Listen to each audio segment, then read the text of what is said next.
thought this would be important to make a video about, and anyone who's interested might get something out of this.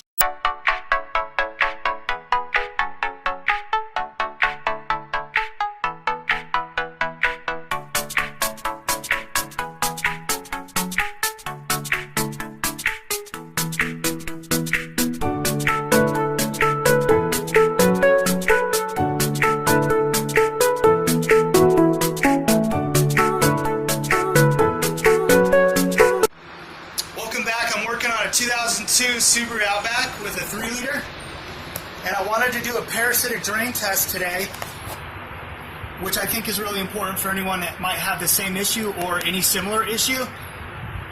New doesn't always mean good. This alternator was replaced, I don't know, maybe a year ago or less, and as you can see here, the alternator looks brand new, and that's because it is. And the problem that I found with this is that the customer brought it to me with a battery drain. So I got my Snap-on Vantage connected here in series with the ground side, and got the red connected to amps and the common connected to ground. So I got it all hooked up here, and it's running through the meter right now through my digital multimeter, and I'm seeing almost 200 milliamp draw of current.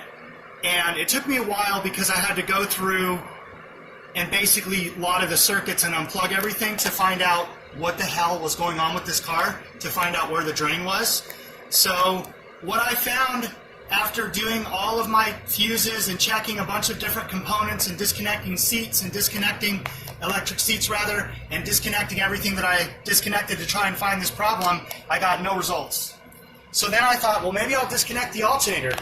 So I disconnect the alternator, and look, my drain goes away to like 10 milliamps. It's like fully almost gone. And up to 30 milliamps is fine, but 200 milliamps is a huge draw, and that'll kill a battery within a couple of hours. If you follow these steps and do what I tell you to do, like I always say, do the basics brilliantly. Subscribe, like, and share. Appreciate you watching. See you on the next video.